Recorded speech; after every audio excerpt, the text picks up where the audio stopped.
Welcome back to the Aslan Health Podcast series. Today, we'll be making the most of your healthcare visits.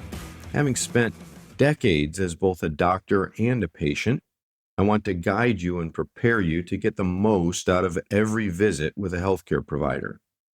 During the next 3 episodes, using my Reveal, Reset, Renew format, we'll turn every appointment into a productive step towards better health to get the most healing, clarity, and connection possible from your time with any provider. This isn't just a medical concern, it's also a stewardship issue. Your body is the temple of the Holy Spirit, and how you care for it, including your interactions with those entrusted to help you, that matters. In Mark 2:17, Jesus acknowledged the importance of physicians when he said, "It's not the healthy who need a doctor, but the sick." Seeking medical advice is wise, and with a bit of insight and preparation, you can make the most of your next visit in a truly productive encounter. Let's reveal the details. Are you ready? Welcome to the Aslan Health Podcast, where science meets soul. Your host for this program is Dr. Mike Hauman, an experienced physician, a certified functional medicine provider, a certified insight coach practitioner, and a devoted follower of Jesus Christ. If you're tired of feeling stressed out, exhausted, overwhelmed, or stuck in survival mode, you're in the right place. So take a deep breath. Let's be transformed by the renewing of our minds. Here's Dr. Mike. Let me start by asking you a question. Have you ever walked out of a doctor's office and thought, what just happened? I forgot to ask the one question that I really needed answered today. Or, I felt rushed and I didn't know what to say. Or, well, that whole thing was a lot of nothing. If that's been your experience, you're not alone. A recent study from the Annals of Internal Medicine found that the average primary care visit lasts just 18 minutes. And during that short window, patients are often interrupted after the first 11 seconds of speaking. Think about that. You're showing up with complex issues, fears, questions, and the average interaction doesn't even give a full minute to share your story and your concerns. It's no wonder that so many people leave feeling unheard, confused, or disappointed. In fact, a recent survey found that 3 in 4 Americans, that's 75%, leave their appointment not feeling positively about that visit. Now, I acknowledge that in the provider-patient relationship, there are 2 sides to the communication interaction. However, you can only manage your side of this equation. Having directed roughly 150,000 such visits myself from the physician side, and having more visits than I care to admit as a patient myself, I have learned that there are many things that you can do to achieve a more satisfying outcome for your healthcare visits. Why do so many medical visits fall short? Let's reveal some common pitfalls that prevent people from getting the most out of that time before, during, and after a consultation. Let's reveal them today. Then we'll reset and renew in the next 2 episodes. So here we go. Let's reveal the main issues first. Number 1, lack of preparation.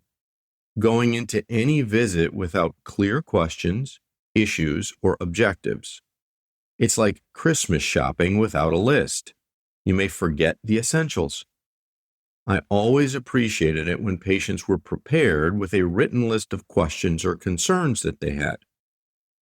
Please detail your most important issues or acute concerns, and then prioritize them, number 1 to 5. Do not expect to address more than your top 3 items in a single visit, but be prepared if the opportunity arises to address the remainder. Second, withholding information. Now, it's vital to share all your symptoms, your issues, or your home remedies that you're using. Don't assume that the doctor will figure it out. Your provider does not know what you do not tell them. I have countless examples of the negative impact that this can have on a patient's outcome.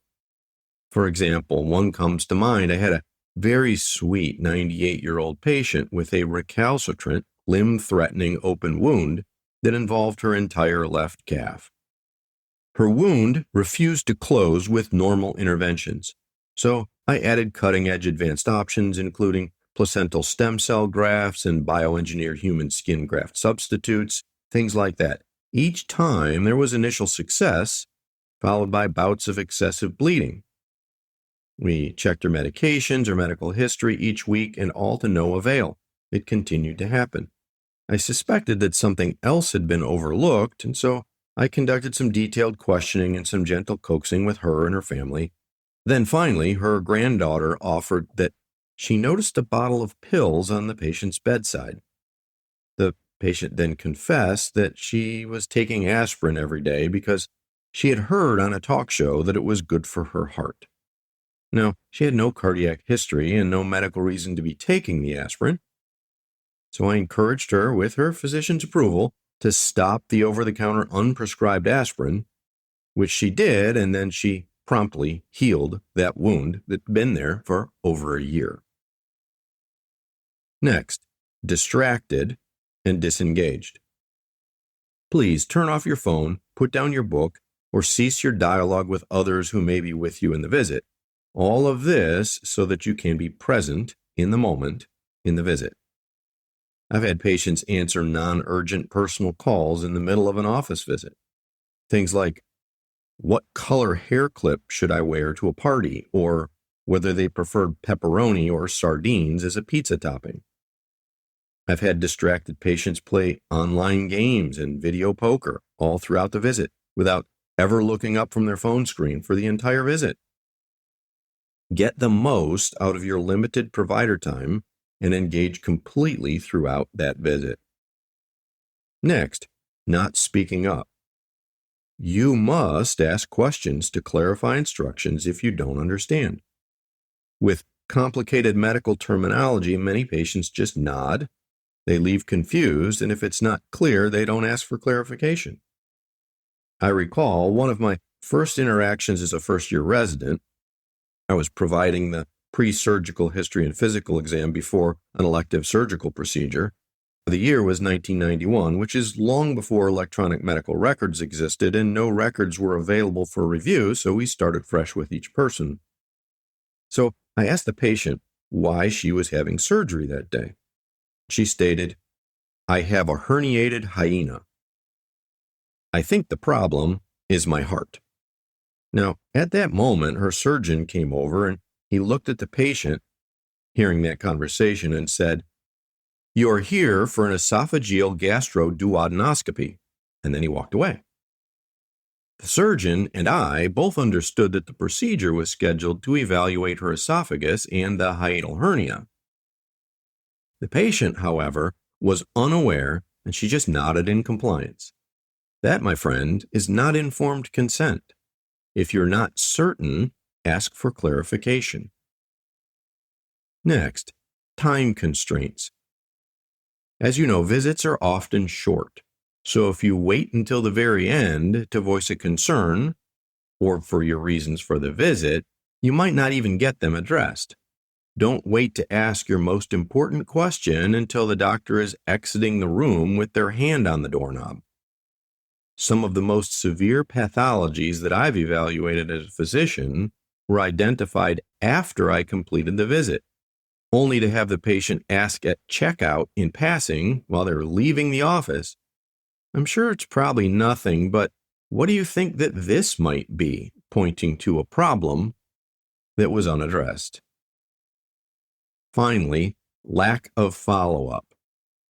If you don't take notes, or you leave without an after-visit printed summary, or you don't know how to follow up on test results or instructions, your success following orders will be limited.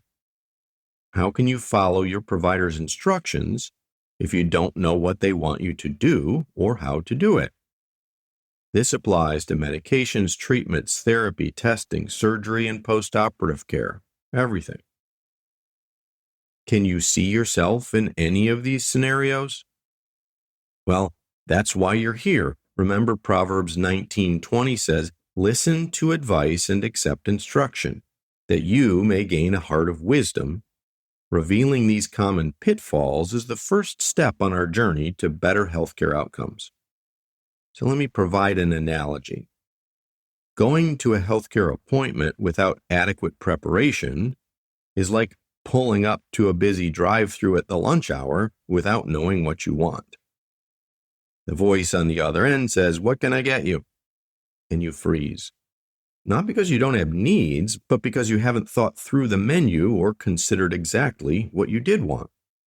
You get flustered, order something easy or familiar, and then leave with an incomplete order or feeling unsatisfied. Not because the restaurant failed, but because the exchange wasn't intentional and thought out on your part beforehand. Now translate that to your health. In most healthcare visits, we typically receive only a few precious minutes. But when those minutes are prepared for, stewarded, and covered by thoughtful prayer in advance, well, that can make a world of difference. So, what's at stake if you're unprepared for a healthcare visit? A great deal, as it can result in missed or delayed diagnoses, wrong medications, excessive testing, inappropriate treatment, unnecessary surgery, and the list goes on. And from a spiritual standpoint, all of these issues can rob us of peace, leaving us unsure what's actually happening to our bodies. We are each stewards of our own health, and that means we're responsible not just for following orders after the visit, but also for how we show up for the appointment. I also want to mention the psychological and mental aspects in play for a moment. When you're not prepared for a medical visit, your brain center can enter into something called cognitive overload. This is when your working memory becomes so full that you begin missing things, even important things. Questions that you had evaporate. Symptoms and timelines blur. You forget what the provider tells you as you consider your answers to the previous questions. It's not because you're weak or forgetful, because the human brain isn't wired to process stress, unfamiliar terms, fear-inducing environments, and fast-paced information all at once. This can be particularly daunting, especially when it involves your health or if you're not feeling well. The whole process can heighten the stress response and cause physiological changes for many people. It even has a name. Have you ever heard of the white coat syndrome? Well, it happens all the time. But it doesn't have to be like this. I want to reveal a better way. An invitation to ask, seek, and knock. Jesus said in Matthew 7:7, "Ask and it will be given to you. Seek and you will find. Knock and it will be opened to you." While he was speaking of spiritual truth, the principle applies to caring for our health as well. We must ask for wisdom. We must seek clarity. We must knock on the doors of understanding with courage, even in a medical setting. Why? Because God is not absent from the exam room. He's present, and He invites us to partner with Him in all areas of life in what He is doing in the world around us. That's what I want for you in this series. The good news is that you can improve your healthcare experiences. By the end of this series, you'll have the tools to reset your approach and renew your perspective, turning appointments into empowering, productive visits.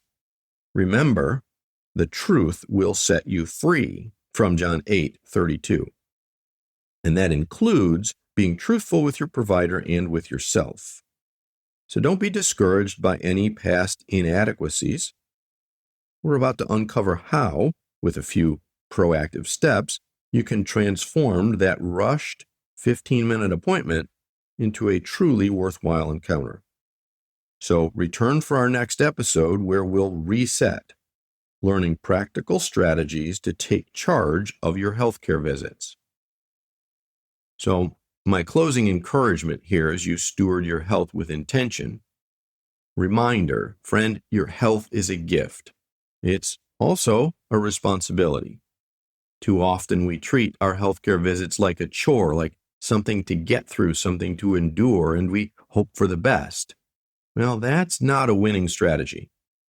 But what if we saw each visit as a divine appointment, an opportunity? What if we entered each visit with a heart of expectancy, not just for answers, but for wisdom to understand our bodies better? Let this be your turning point. So before we close, here's your 3-part assignment for the week. Reflect, prepare, and pray. First, think about your last healthcare visit. What went well? What didn't? And what do you need to do differently to make the most of your next appointment? Prepare. Start keeping a health journal. Keep a simple record of your symptoms and your concerns. Become more aware of your body and what it's telling you. Keep a record of questions that you'd like to have answered by your provider. Finally, pray. Pray for clarity, for peace, and for understanding.